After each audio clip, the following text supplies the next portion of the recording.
Hello, Obooters from around the world. My name is Kais, and I'm 12 years old, and I live in Montreal, Canada. Welcome to our Oboot Zoom session, where me and my friends at Kells Academy in Montreal will be interviewing our guest changemaker, Margaret Koshal. Margaret is a community mobilizer and a strong advocate for girls' education. She is joining us today with her son, Lemara, who is 11 years old, to talk to us about the Nashulai, the first community-owned conservancy in the Maasai Mara in Kenya. The Nashulai Conservancy project is focused on 1, conserving wildlife, 2, preserving culture, and 3, reversing poverty, and as such, it is in alignment with most of the Sustainable Development Goals. We will ask questions to Margaret about her background, her journey, her work, her skills, and her impact. We are also excited about getting to know Lemara as well. We hope that you'll enjoy this session, and I'll now start with our first question to our guest. Can you please tell us a little bit about you and what you do for work? Okay, so hi guys. My name is Maggie from Kenya, from a southern part in Kenya called Maasai Mara. Maasai Mara is very famous for wildlife, and it's south of Nairobi. Nairobi is the capital city of Kenya. And what I do, and I happen to come from a community called the Maasai. The Maasai people are famous. They used to hunt down lions with a spear and their bare hands. They are people that preserve their culture. They put on, they have a very special dress code, a Maasai shuka, and some jewelry. So the Maasai people are very colorful people. That is what they wear for a dress code. And when it comes to my work, I work at the same conservancy. It's Nashulai Maasai Conservancy, which is actually a space whereby we conserve wildlife, reverse poverty, and we coexist with the animals. And what I do within the conservancy is I am a family, gender, and education director within the conservancy. So my job entails projects to do with women, projects to do with the girl child, projects like, for example, when you want to lead a community in, for example, one project we did, river restoration. So I spearhead such projects. Yes, so that is what my job is all about. Thank you.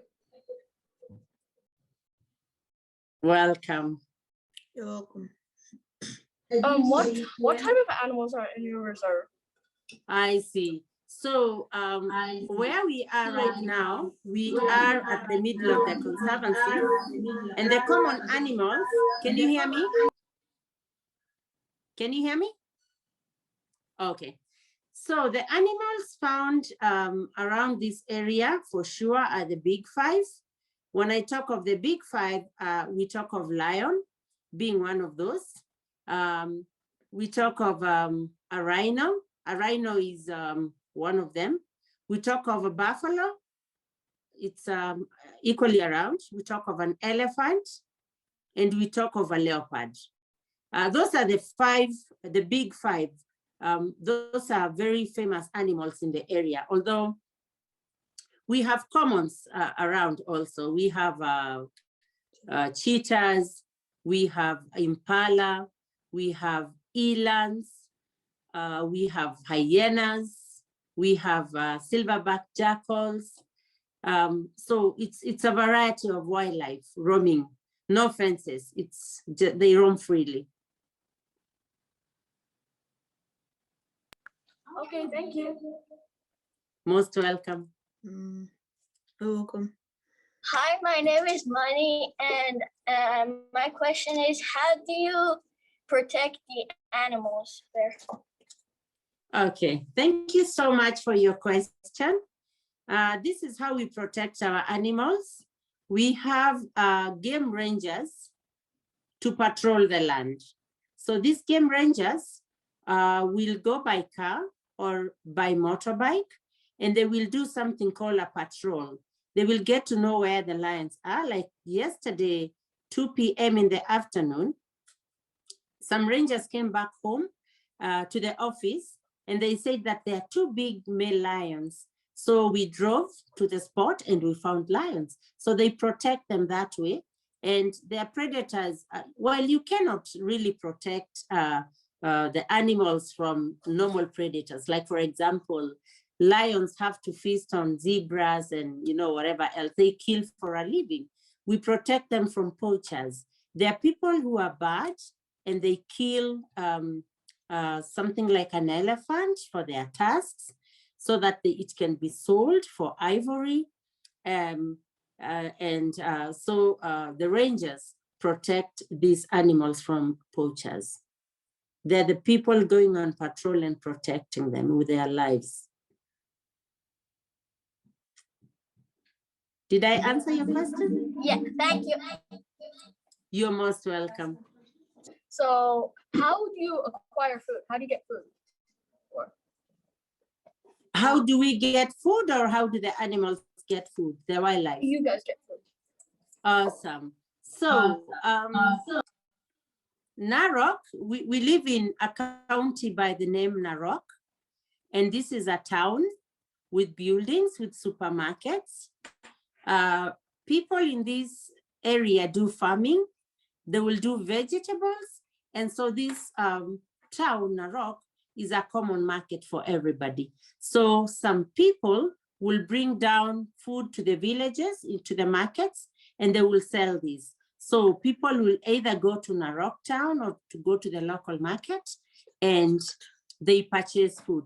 But one thing that you should know about the Maasai, their delicacy is meat from their livestock, because the Maasai keep cattle, sheep, and goats. And so their delicacy is meat, milk, and blood. The Maasai people eat raw blood, or they cook it. So that is the Maasai delicacy, although lately people feed on, you know, vegetables, they feed on rice, just anything that you will eat in Montreal, you know, some rice, some pasta, some mincemeat, meatballs, you know. Yeah, all this is available, but then you go to the town and buy. Thank you. Welcome. In conjunction to the previous question, I'm wondering how, I'm sure the diet of the Maasai people have changed as you know, supermarkets have become more broadly available, and I'm wondering how this has impacted diets or lifestyle, and whether there are initiatives to conserve and maintain, like the lifestyle of maintaining livestock or educating younger generations in this style of farming and cultivating and relationship to land and food. Mm-hmm. Okay, thank you very much for your question. And so, as I mentioned earlier, that the Maasai people had a diet that was, you know, that was a diet they, you know, stuck with for such a long time, until civilization, school, you know, towns came up, supermarkets, and all these kind of foods that they were not used to. You see, they used to drink milk, which is very rich in its whole, you know, it had all the nutrients in it. They used to eat their meat, they used to drink blood, but then, you know, civilization came, supermarkets came along, and they started eating pretty much what everyone say people from the West will eat. And there's a bit of a challenge, because when you talk of, you know, the food being eaten by most of the people, the question comes in, you know, how balanced is it? You know, are you having your protein, your starch, your vitamins? The question then came up about, and cases like obesity, you know, people started getting obese by what they eat.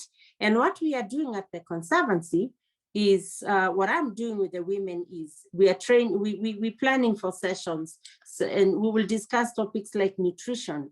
we tell them how to go about it. How then should you balance your food? What's healthy for you? What's not healthy for you? And again, we added onto that, we train the women how to have their little kitchen gardens behind their, behind their kitchens or their houses. And so they have begun putting vegetables like kale, tomato, onion, butternut squash. And so that way we are sensitizing, such a topic of nutrition by showing them how to do it, so that even if they're eating something different from what they're used to, they're eating well and they're having it balanced. And of course, when it comes to lifestyle,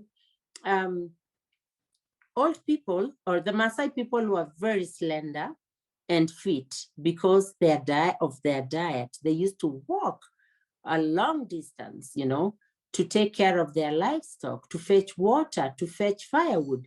And things have changed now. Education has set in, people have gone to school, people want to live a life that they were not used to. They will build decent houses, a kitchen in it with gas, no need of firewood again, piped water. Some of them, although the majority still live in that life that they know. And so again, we're having problems with diseases that come up with lifestyle. Diabetes is common, blood sugars are going high. So we're having such sessions with women to sensitize, and to teach them how to feed their families right. So such plans are underway, and this has really helped. And then as you know that one of our missions is to preserve culture. We're telling people that it's still good that you preserve your culture, that you try and live, anything that's not harmful or on how you used to live, maintain that, because it's not everything that is introduced to you. It's not everything that's new that is going to be of help. So they're maintaining their culture, they are doing those healthy practices, and we're trying to balance. And so far, so good. It looks good. Thank you very much. Hi, my name's Maya. On the reserve, are the animals used to the people that drive around? Hi, Maya. Thank you for your question. And if I got it right, are you asking about the animals? I quite didn't get it. Do you mean that you're asking if animals are driven around or if they come around? I quite didn't get it. No, the people that are making sure no hunters come. Are they the animals? Most animals used to the people driving around. Are they used to the people? Oh, yeah. Can you answer that, Lemara? Yeah, pretty much when the guards try to come and protect at first, probably they're not used to the guards, but they get to come and they get used to the guards coming every day to make sure they're safe. Yeah, so what happens is that when people do game drives in Maasai Mara National Reserve and inside our conservancy, there's a distance that we keep from wildlife.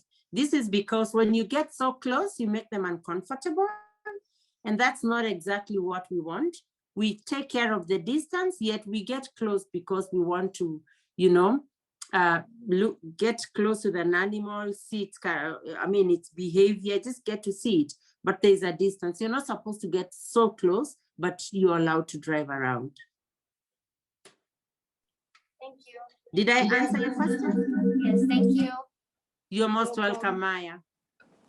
I'd like, and I would want to know, how do you get the currency, and what is the currency there, and what jobs do you have there? Okay. So the currency used in Kenya is called Kenya shillings. We use shillings, and they are called the Kenya shillings. Although we have forex bureaus, and the rest of the currencies like the US dollar, the Canadian dollar, we have such forex bureaus. You can still, for example, people working in the tourism business, if a client comes and they want to pay them in, US dollars or Canadian dollars or Norwegian krona, they can pay you with that for as long as you calculate it and get to know how much that is in Kenya shillings. And then you can always go to a forex bureau, change your money, and you have your Kenya shillings. So recently in our class here in Quebec, we have a course called ERC, which stands for Ethics and Religious Culture. And we have begun looking at stories from various cultural traditions and their importance in passing on values and norms. And so perhaps Amina, you'd like to ask a question about that?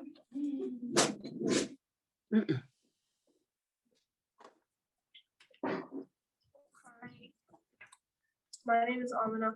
What are some of your traditions and how is it important to you? What are some of our traditions and what else? And how is it important to you? Okay, thank you very much. So for the Maasai people, some of our traditions are, for example, something called,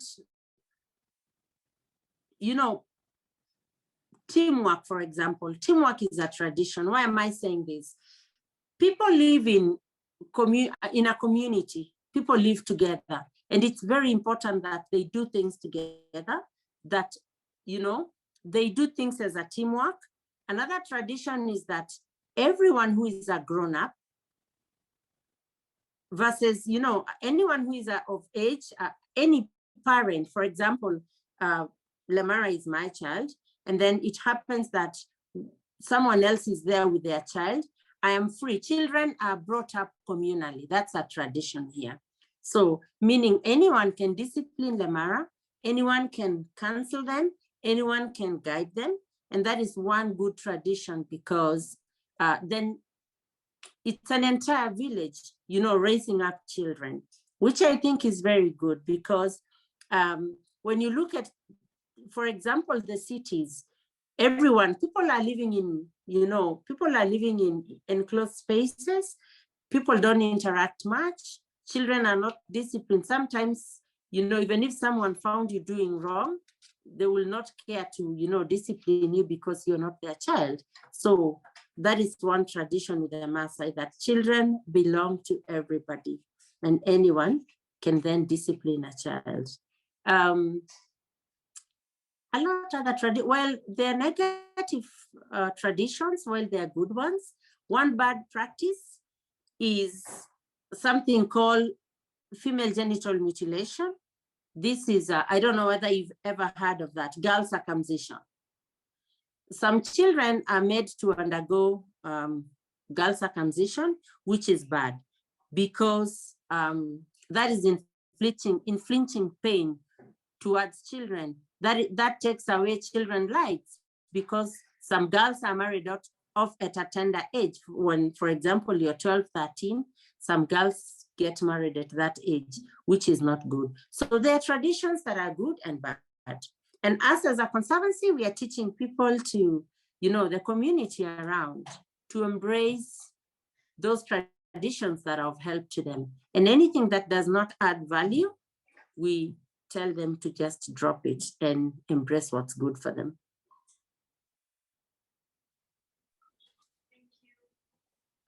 Welcome. In what way does your work affect climate change? How our work affects climate change, right? So, as we all know that climate change is hitting the universe. Things are different because, when people don't conserve nature, if people cut down trees, this means that the rain will be on the decrease. And when people burn charcoal, it means that trees are going down. So our work in relation to climate change is that what we are doing here is that we are conserving the environment, meaning that we are planting more trees, we are leaving nature as it is, we are actually protecting it so that people don't cut down trees, so that wildlife can return in big numbers, because the ecosystem is healthy with wildlife in it. The ecosystem is healthy when it's lush and green. Rivers are well taken care of if you plant trees on the bank. So our work then impacts climate change that way positively, because we are doing good to the environment, and then we will have more rain, we will have more of a green place, we will have enough space for wildlife, we will have enough space for human beings as well. So our job is impacting climate change that way. Thank you. Most welcome. Well, what language do you speak? Thank you. So, as you can, I earlier on told you that we come from a place called Maasai Mara. This is in southern Kenya. And the name Maasai Mara comes from the language we speak. We speak a language called Ma, the Ma language. So the Maasai people are named after their language, the Ma, so Maasai. Although in Kenya, once you go to school, every Kenyan who's gone to school typically speaks 3 languages. Tell him about the languages we speak. In a normal school, yeah? When you go to school, then what are you taught in? Just tell them a bit about the languages. English, Swahili, na Maasai kama wewe ni Maasai. Oh, so in our schools, we are actually taught 3 different languages. 2. One of them is English and Kiswahili. And when I come back here to Maasai Mara, I speak Ma. Yeah, so typically in school, every subject is taught in English. Mathematics is taught in English, science is taught in English, and then there's a language which is a national language. It's called Swahili, Kiswahili. So Kiswahili is taught in Swahili, and this is the language. How you get to know a Kenyan, we all speak Swahili as a national language, and then we all have our mother tongues. We have 42 tribes in Kenya, meaning everyone then speaks their mother tongue. They speak Swahili, which is a national language, and they speak English. So most Kenyans speak 3 languages. Thank you. Most welcome. You're welcome.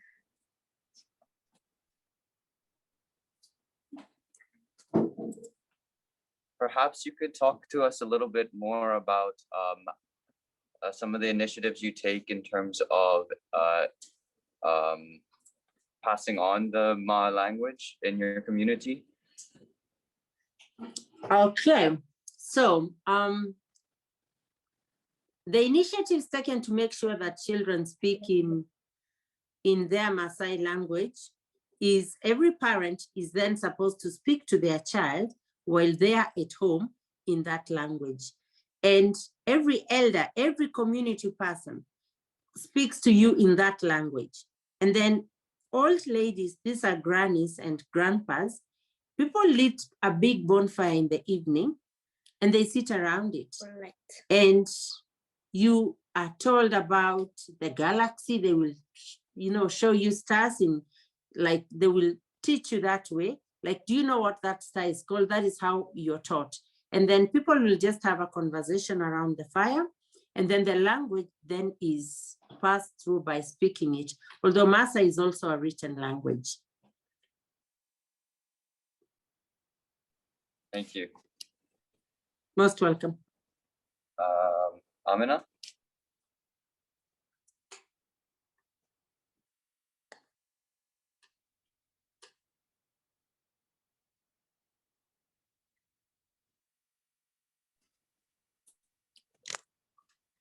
Hi. Has COVID affected your lifestyle in any way? Oh yes, Amina. The COVID pandemic I think it has touched on everybody and anyone around the world. And I will give you a story about this particular area that we come from, Maasai Mara. Maasai Mara, the main economic activity is tourism. You see, tourists will come from far and wide. They will come from Canada, Toronto, Quebec, name them all, they'll come from America. And so Maasai Mara is a touristic place because of the wildlife in it, because of the Maasai culture. People want to come and learn, people want to come and see, you know, amazing sunsets, you know, it's a wide open savanna. So when COVID became a pandemic, tourism came to a standstill. Are you seeing that your model of conservation being modeled elsewhere, or is it gaining traction in other organizations, or is it gaining some kind of spotlight? Yeah, absolutely. You see, as I told you earlier on that, you know, when you talk, when people talked of conservation, they thought of vast land, big land without, you know, people in it, without cows in it. Now, Nashulai came in, and in the beginning, people were like, what kind of a conservation model is this? How is it possible, you know, for people to live in the same space with wildlife, with their livestock? And then 3 years down the line, they just got to know that our model works. Yet the landowners are having a full beneficiary. I mean, they're having the benefits of their land. They're living in it. Their livestock are in it. The wildlife is coexisting with them. And, you know, wildlife has returned. Before we made this space a conservancy, there were fewer animals because there were poachers. But then we came in, protected the area, put rangers into place, and now livestock, I mean, the wildlife started returning in big numbers because they realized that this is their safe space. And then there's now one big conservancy coming up. It's called the Pardamat Conservancy, and they borrowed our model. It's you know, they borrowed our model because they have seen that it has worked. They have seen that the lives of people have changed. People gave their land, they're still living in it in a responsible way. They are doing rotational grazing, and lives have changed. This model has proved to be a good one, and people are borrowing. We hope to, in fact, just recently, more people gave their land as corridors to Nashulai again. So people are bringing their land because they've seen how, you know, lives are changing and how livestock is coexisting with wildlife. That's amazing to hear and to see. That I'm sure there are many challenges in installing this model, but that people actually see the difference, and that is changing their mindset and allowing them to become willing to take part in your initiatives. Yeah, of course, there are challenges here and there. The Maasai people know, for example, if there were elephants in a certain route, people will communicate around and say, as you go to the shopping center, as you go to other villages, try and avoid this route.